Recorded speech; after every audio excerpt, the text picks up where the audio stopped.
पूर्णचन्द्राय राधिकायैस्तदालये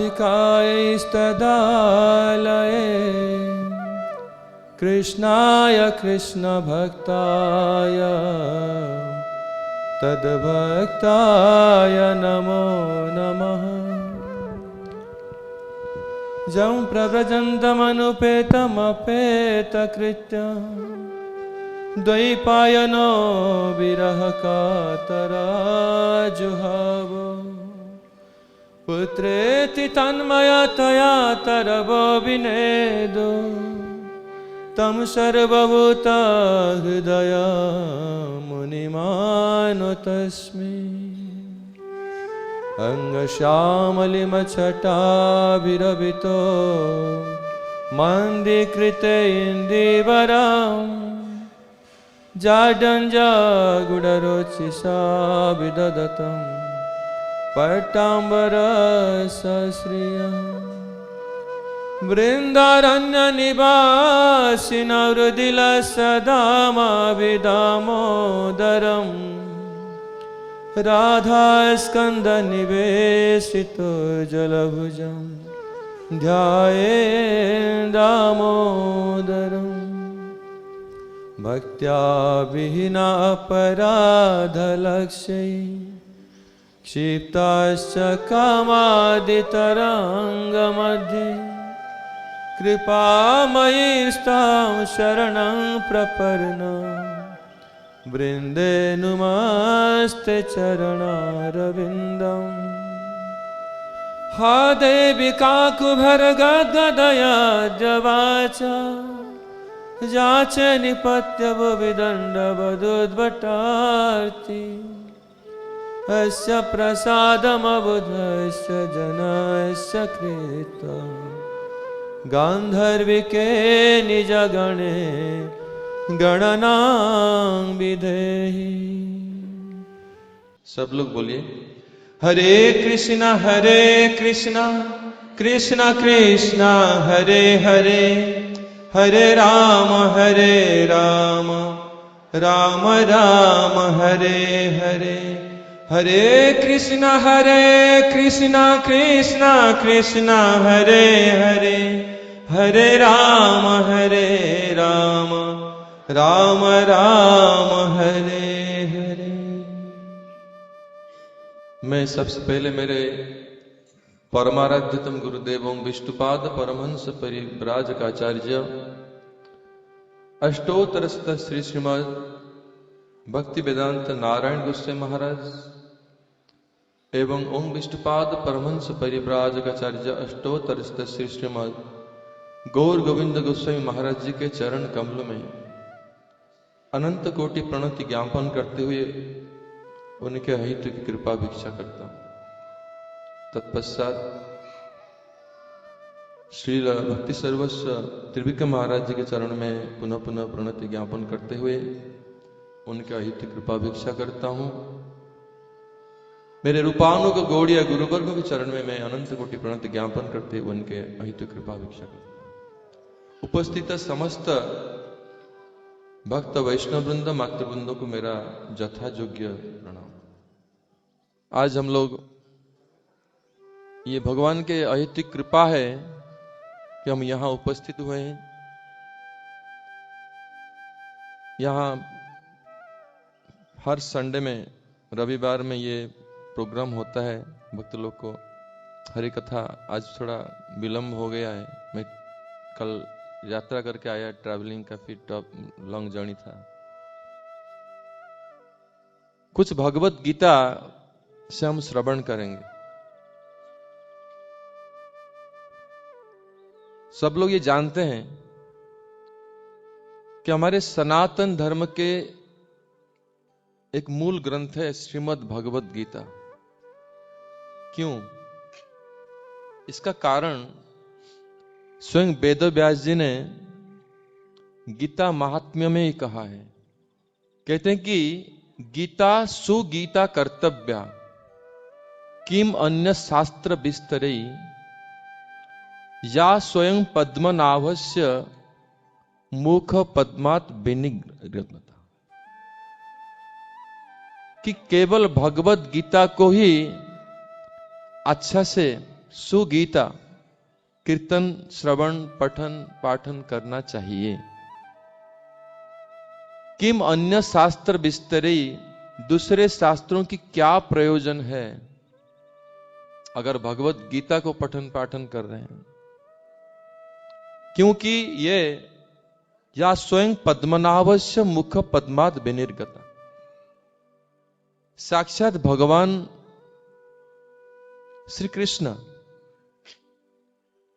भगवान श्री पद्मनाभ, उनके मुख से ये निर्गत है। भगवान ने स्वयं ये गीत को गाया है। हम कहेंगे भगवत गीता, इसको गीता क्यों कहा गया? ये तो किताब है, इसको पढ़ने की चीज है। भगवत कथा कहा जा सकता है, तो गीता क्यों कहा गया है? केवल भगवत गीता को ही गीता कहा गया है। श्रीमद् भागवतम या दूसरे पुराण है, कहीं भी गीता शब्द नहीं यूज हुआ है ग्रंथ के ऊपर। इसका कारण क्या है? इसका कारण यह है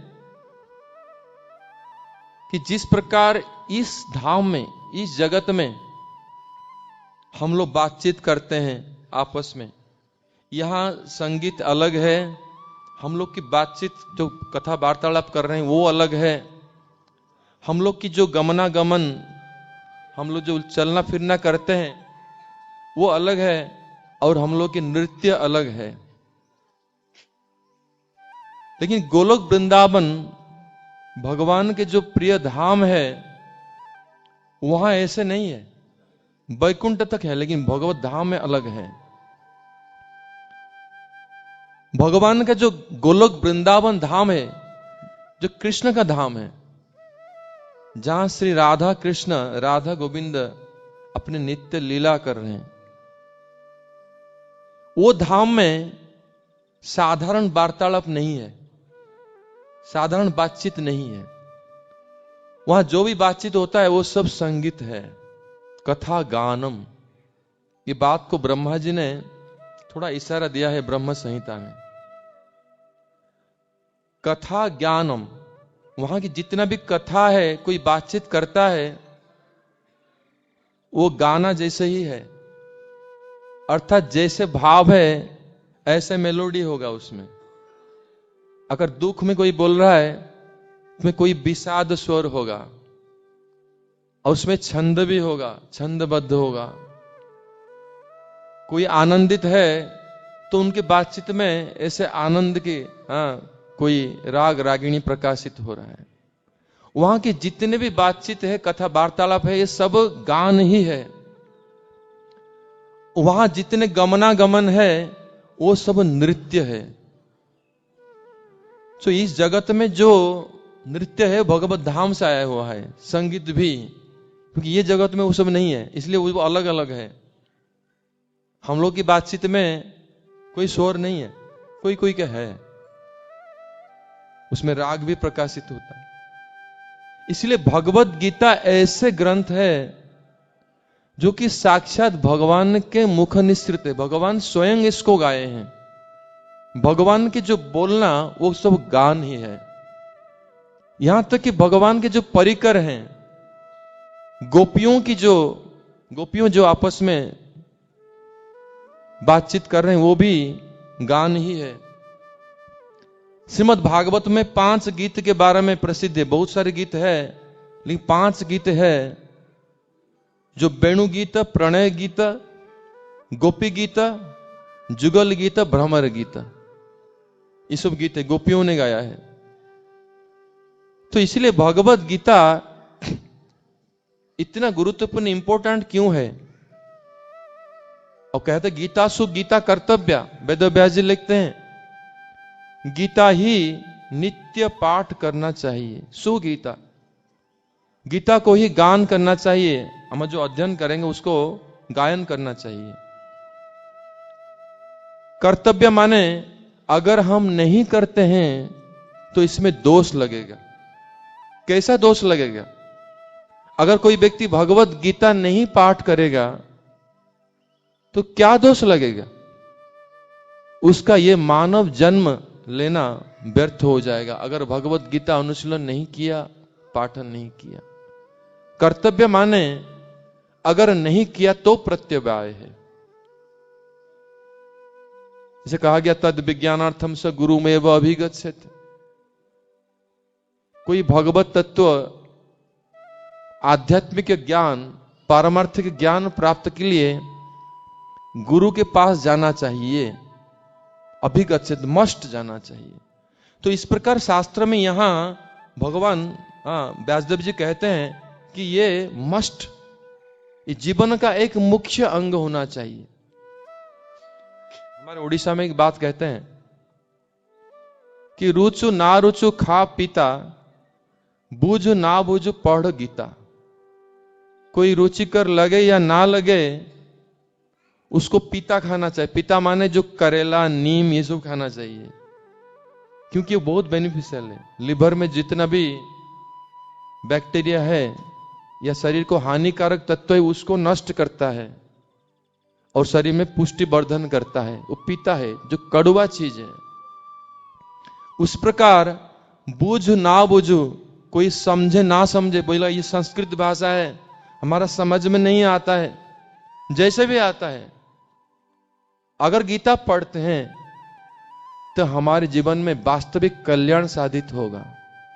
नहीं हुआ तो वो व्यक्ति, वो मनुष्य जन्म व्यर्थ है। वो व्यक्ति अपने आप को नष्ट कर रहा है। तो व्यक्ति, हम अपने आप को कैसे नष्ट कर सकते हैं? स्व आत्महा कैसे नष्ट कर सकते हैं? देखो, ये 84 लाख जोनी, 84 लाख प्रकार के जो जन्म है, उसमें मनुष्य जन्म सर्वोत्तम है। मनुष्य जन्म में भी 4 लाख प्रकार के मनुष्य हैं और उसमें वही मनुष्य का जन्म सबसे ऊंचा माना गया है, सर्वोत्तम, नराणम, जो श्रेष्ठ मनुष्य कहा गया है। वो कौन है? जो भगवत गीता पाठ करता है। तो सब लोग बेस्ट रहना चाहेंगे मनुष्य में कि और नीचे जोनी में जाना चाहेंगे? अगर ये जन्म को आपने ये सदुपयोग नहीं किया, यूटिलाइज नहीं किया, तो हमको दोबारा 84 लाख जन्म में जाना पड़ेगा। मैं एक जगह गया था अभी मॉरिशस में, वहां एक बना है एक जगह, पता नहीं वहां क्या बोलते हैं उसको, मछली, कई हजार प्रकार की मछली है उसके अंदर। तो 9 लाख प्रकार की जो जल जीव हैं, उसमें कई हजार खाली मछली रखा है एक जगह में, जैसे जू रखते हैं ऐसे रखा है। आप सोच सकते हैं ये सारे जन्म एक एक करके लेना पड़ेगा। अगर हर जन्म में 1 साल रहेंगे तो कई लाख बरस आपको बिताना पड़ेगा। अब सोचिए, कई युग बीत जाएगा तो फिर मनुष्य जन्म मिलेगा। और ये मनुष्य जन्म में ही हम ये जन्म को सार्थक कर सकते हैं। बार बार जन्म लेते हैं, मृत्युवरण करते हैं, जन्म मृत्यु जरा व्याधि, बार बार जन्म लेते हैं, फिर बुढ़ापा आता है, फिर मरते हैं, फिर जन्म लेते हैं। तो ये जो बारंबार जन्म मृत्यु चक्र, इसको कहते हैं भव रोग। और ये इतने बार होता है, जैसे समुद्र है, भव सागर है। इससे उद्धार होने के लिए ये मनुष्य जन्म हमको मिला है। भगवान श्रीमद् भागवतम में कहते हैं बात को कि नृदेहं माध्यम सुलभम सुदुर्लभम प्लवम सुकल्पम गुरु कर्णधार मयान कुलेन नभस्व तरितम पुमान भवाब्धिम न तरेत स आत्मा। इस श्लोक को ध्यान से सुन लीजिए कि मानव जन्म, ये मनुष्य जन्म एक सुलभ नौका सदृश है, मतलब नाव जैसे है। नाव में क्या करते हैं? नदी को पार होते हैं नाव से। और ये मनुष्य जन्म मिला है हम भवसागर को पार होने के लिए, तरने के लिए। और इसमें अगर गुरु बैठेंगे नाविक के रूप में हमको गुरु को, सदगुरु को जीवन में ग्रहण करना होगा और अपने इस मनुष्य जन्म में उनको नाविक जैसे बिठाना होगा। तब ये नाव ये संसार से पार हो सकता है, उस पार जा सकता है। उस पार है भगवत धाम। ना वहां कोई दुख है, ना वो कोई कष्ट है, वो नित्य आनंदमय धाम है और वही हमारा लक्ष्य है। हमारा वास्तविक घर वहां है। हम यहां संसार में भगवान को भूलने के कारण, भगवान से जो संबंध है उसको छोड़ने के कारण, भूलने के कारण हम यहां ये जगत में, संसार में कष्ट पा रहे हैं। इसलिए ये जन्म को एक नाव जैसा है, उसको सदुपयोग कीजिए ये संसार से पार होने के लिए। पहला चीज क्या करना पड़ेगा ना, सदगुरु को हृदय में बिठाना पड़ेगा अपने जीवन में। जिसके जीवन में सदगुरु है उसके नाव नहीं डूबेगा, वो अवश्य ही पार हो जाएगा। भगवान ये बात को स्वयं कहते हैं, गुरु कर्णधार मयानुकूलेन नभस्व तेरितम। भगवान कहते हैं अगर किसके जीवन में सदगुरु आ गए तो मैं उनके साथ हूं। मेरी कृपा से क्या होगा ना, ये अनुकूल वायु उसके जीवन में बहेगा, वो नाव को लेकर उस पार पहुंचा देगा। लेकिन अगर ये पाक प्राप्त करके अगर कोई सदुपयोग नहीं किया तो उसका जीवन मयानुकूलेन नभस्व तेरितम पुमान भवाब्धिम न तरित। कोई व्यक्ति अगर मनुष्य जन्म पाकर ऐसे सदुपयोग नहीं करता है, सदगुरु ग्रहण नहीं करता है, इस जीवन में संसार से उद्धार होने की चेष्टा नहीं करता है, तो वो जीवन को स आत्मा है, भगवान कहते हैं वो अपने आप को नष्ट करता है। इसलिए हम कहेंगे भगवान कौन है, भगवान कैसे डील करते हैं लोगों से। हम कहते हैं कि भगवान तो हमारी बात सुनते ही नहीं है। वो भगवान है कौन, हम लोग इसके बारे में बहुत कंफ्यूजन है। कोई कहता है गणेश भगवान है, कोई तो कहता है दुर्गा भी भगवान है, कोई कहता है शिव भगवान है। तो ये बहुत बड़ा कंट्रोवर्सी है। इस कंट्रोवर्सी से बहुत लोग निकल करके चलो क्रिश्चियन बन जाएंगे। अरे वहां कम से कम तो एक लोग है, यहां तो बड़े मुश्किल है। यहां हर पंडित हर प्रकार की पूजा बताता है। ये सारे कंफ्यूजन को दूर करने के लिए भगवान ने कलियुग के प्रारंभ से, कलियुग से जस्ट पहले ये भगवत गीता की वाणी अर्जुन को सुनाया था।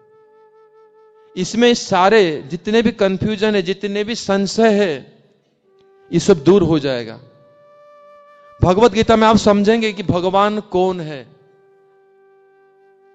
भगवान कौन है, जब आप भगवत गीता पूरा अध्ययन कर लेंगे तब समझ पाएंगे भगवान कौन है। कृष्ण है। अर्जुन भगवत गीता जब श्रवण कर लिया, अर्जुन समझ गया, नष्ट मोह स्मृति लब्ध्वा त्वत्प्रसादात् मयि अच्युतः स्थितोऽस्मि गतः संदेह करिष्ये वचनम तव। अर्जुन कह रहे हैं कृष्ण को कि अभी है कृष्ण, मैं अभी भगवत गीता की वाणी सुनने के बाद मेरा सब मोह नष्ट हो गया। जिस मोह के कारण हम संसार में आसक्ति होकर भगवान को भूल गए हैं और संसार में आसक्ति होकर बार बार जन्म मृत्यु चक्र में फिर रहे हैं, तो वो मोह नष्ट हो जाएगा भगवत गीता श्रवण करने से। स्मृतिर लब्ध्वा, वास्तविक ज्ञान प्राप्त हो जाएगा, स्मृति प्राप्त होगा। जो स्मृति के द्वारा, जो वास्तविक ज्ञान के द्वारा हम ये समझ पाएंगे क्या अच्छा है क्या बुरा है। अभी हमको ये समझ नहीं है। हम जो चीज समझ रहे हैं ये अच्छा है हमारे लिए, वो हमारे लिए ही हानिकारक है। हम नहीं जानते हैं क्या करना चाहिए क्या नहीं करना चाहिए। इसीलिए इस नष्ट मोह स्मृति लब्ध्वा त्वत्प्रसादात् मयि अच्युत, भगवान की कृपा से ये प्राप्त हो जाएगा भगवत गीता जो श्रवण करेगा। और स्थितोस्मि गतः संदेह, जितने प्रकार की जो डाउट है, संदेह है, आप उससे पार हो जाएंगे। एक एथिस्टिक, एक नास्तिक एक असुर और एक सच्चा इंसान साधु के मध्य में क्या अंतर है? हमारे मध्य में दो प्रकार के लोग हैं, कुछ देवता हैं, कुछ असुर हैं। इतना डिफरेंस है कि जो आसुरिक व्यक्ति है उसको भगवान में विश्वास नहीं है। अगर आप कहेंगे कि कृष्ण भगवान है तो प्रश्न कर, कृष्ण भगवान है, सच में भगवान है? उसके मन में डाउट है। लेकिन जो भक्त है उसको विश्वास है। इतना डिफरेंस है। ये संशय खाली भेद है। इनको संदेह नहीं है, संशय नहीं है, और इनको संशय है। ये संशय जब दूर होगा हृदय में, यही व्याधि है, यही रोग है। ये संशय जब दूर हो जाएगा तब हम भगवान की वाणी श्रवण करने में तैयार हो जाएंगे, श्रवण करने के लिए। ये संदेह दूर करेगा कौन? इस संदेह दूर करेंगे सद्गुरु। सद्गुरु कहां प्राप्त होंगे? सद्गुरु को प्राप्त होंगे साधु संग से। इसलिए जहां जहां भगवान की कथा कीर्तन हो रहा है, सत्संग हो रहा है, वहां जरूर जाओ। भगवान इस बात को कहते हैं कि सतांग प्रसंगात मम बीर्ज संविदो। इस साधुओं की संग में, संगति में ही भगवान की कथा कीर्तन जो हो रहा है उसको श्रवण करने से क्या होगा ना, हमारे हृदय में ये संशय दूर हो जाएगा। पहले वो साधु संग से ही हमको सद्गुरु प्राप्त होंगे। आप कहेंगे कैसे प्राप्त होंगे? हम तो मंदिर जा रहे हैं, बहुत जगह जा रहे हैं। ये साधु संग करते करते ही हमको एक दिन सद्गुरु के दर्शन हो जाएंगे। आप कहेंगे ठिका एड्रेस दे दीजिए, हम वहां पहुंच जाएंगे। उनका एड्रेस यही है, भगवान की भी एड्रेस यही है। भगवान कहते हैं नारद जी को कि ना हम तिष्ठामि वैकुंठे। आप कहेंगे भगवान की एड्रेस दे दीजिए, हम पहुंच जाएंगे, उधर डायरेक्ट भगवान से मिल लेंगे। भगवान कहते हैं ना हम तिष्ठामि वैकुंठ, मैं वैकुंठ में नहीं रहता हूं। आप जाएंगे तो वो भेंट नहीं होगा उनसे, आज नहीं है यहां तो और कहां? ना हम तिष्ठामि वैकुंठे योगी नाम हृदय न चाहम। तो जोगी लोग, जो लोग अपने प्राण वायु को पूर्ण रूप में कंट्रोल करते हैं, परमात्मा में केंद्रीभूत करते हैं, तो वहां उनके हृदय में क्या परमात्मा विराजमान है? भगवान कहते नहीं, जोगी नाम हृदय न चाहम, वहां भी नहीं रहता हूं। तो कहां रहते हैं ज्यादा से ज्यादा टाइम? आप कहां बैठते हैं, कौन ऑफिस में? वहां पहुंच जाएंगे। जत्र मद्भक्त गायन्ति तत्र तिष्ठामि नारद। जहां उनके भक्त लोग कथा कीर्तन करें भगवान के संबंध में, उनके नाम, उनके वाणी, उनके कथा को चर्चा कर रहे हैं, कीर्तन कर रहे हैं। सततम कीर्तयन्तु माम जतन्तश्च दृढ़व्रता कथयन्तश्च माम नित्यम तुष्यन्ति च रमन्ति च। गीता में भगवान कहते हैं जहां उनके भक्त लोग ऐसे कीर्तन कर रहे हैं, संकीर्तन कर रहे हैं, भागवत कथा कह रहे हैं, भगवत गीता की वाणी सुना रहे हैं, वहीं भगवान विराजमान होते हैं। तत्र तिष्ठामि नारद। वो अपने कंफर्म एड्रेस भगवान ने बताया कहां? जहां उनकी कथा कीर्तन हो रहा है, और वो सी मंदिर में होता है, जहां जहां होता है, और वहीं भगवान विराजमान होते हैं। इसलिए ये साधु संग इतने जरूरी है। और वहां जहां कथा कीर्तन हो भगवान वहां विराजमान होते हैं, और उनके प्रिय भक्त लोग वही वहां भी विराजमान हो जाते हैं। आप लोग सुना होगा रामचरितमानस वगैरह, उसमें कथा है कि जहां राम कथा वहीं हनुमान जी विराजमान हो जाते हैं। तो जहां भगवान विराजमान हो जाते हैं, उनके प्रिय भक्त नारद जी, उद्धव जी, शंकर जी सभी विराजमान वहीं पे हो जाते हैं। वहीं मिलेंगे सब लोग, और वहीं सदगुरु भी मिलेंगे। तो भगवान क्या करते हैं, हमारे सदगुरु से भेंट वहीं पे हो जाएगा। इसलिए साधु संग सब समय कीजिए।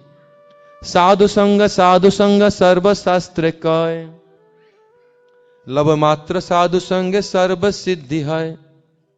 यही बात को भगवान भगवत गीता में ये बात को कहे हैं कि जहां उनके भक्त हैं, कथा कीर्तन कर रहे हैं, और वहीं भगवान भी विराजमान है, उनके प्रिय भक्त भी विराजमान है।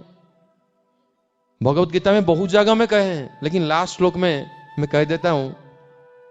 कृष्ण कह रहे हैं, हाँ, जो ये संजय कह रहे हैं कि जत्र जोगेश्वर कृष्ण तत्र पार्थ धनुर्धर। भगवान जहां विराजमान, उनके भक्त अर्जुन है। भक्त और भगवान दोनों रहते हैं हरि कथा में। वहां क्या होता है? तत्र श्री समस्त सौभाग्य, गुड फॉर्च्यून। हमारे जीवन में सबसे सौभाग्यवान दिन वही दिन है जिस दिन हरि कथा श्रवण कर रहे हैं, क्योंकि भगवान और उन भक्त वहीं पे विराजमान हैं। अगर आप वहीं पे पहुंच जाएंगे, आपके जीवन में ये हो गया, तो आपका सौभाग्य उदय हो जाएगा। तत्र श्री विजय माने विक्ट्री। आप अब पराजय नहीं होंगे, इस संसार को जय कर लेंगे। संसार को जय करके भगवत धाम चले जाएंगे। तत्र श्री विजय ध्रुति माने शुद्ध प्योर इंटेलिजेंस। ध्रुवा नीतिर्मति मम। इसलिए हमारे जीवन में यही लक्ष्य होना चाहिए कि साधु संग सर्वशास्त्र करे। जहां भगवान के भक्त लोग कीर्तन कर रहे हैं वहीं विराजमान हो जाए, संकीर्तन कीजिए। और इससे बढ़कर के कोई वस्तु नहीं है।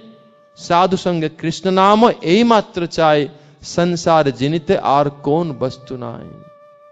इस संसार को जय करने के लिए और कोई भी वस्तु नहीं है, साधु संग और कृष्ण नाम। इसलिए मैं इन्हीं वाणी के साथ में मैं कथा को यहीं पे विराम देता हूं। और ये कली युग में आप संकीर्तन कीजिए, नाम कीर्तन कीजिए, और ये नाम भी साधुओं के साथ में कीजिए। अगर साधुओं के साथ में कीर्तन नहीं करेंगे, वो क्या हो जाएगा? वो खाली सामान्य शब्द हो जाएगा, वो कीर्तन नहीं होगा, नाम अक्षर होगा खाली। इसलिए साधुओं के साथ में अगर आप कीर्तन करेंगे, मंदिर में जाकर या जहां जहां भक्त लोग कीर्तन कर रहे हैं, उनके साथ में अगर कीर्तन करेंगे, इससे बढ़कर के और कोई भी जीवन में वस्तु नहीं है प्राप्त करने के लिए। इसलिए सब लोग एक बार हरिनाम कीजिए, फिर यहाँ हम लोग कथा को विराम दें। अभी भगवान की आरती होगा। सब लोग बोलिए हरे कृष्णा हरे कृष्णा कृष्णा कृष्णा हरे हरे हरे राम राम राम हरे हरे। थोड़ा जोर से बोलिए, अभी प्रसाद उसके बाद मिलेगा। भगवान की वहां भोग लग गया, मैं सोचा हूँ शायद प्रसाद नहीं पाए, इसलिए सब लोग थोड़ा भी वॉल्यूम ज्यादा है, पर जोर से बोलिए हरे कृष्णा कृष्णा कृष्णा हरे हरे हरे राम राम राम हरे हरे।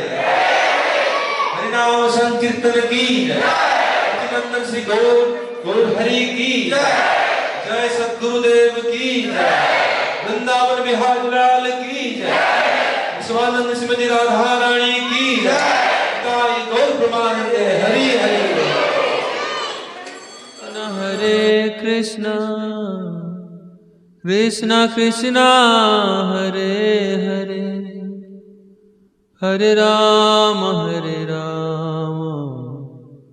राम राम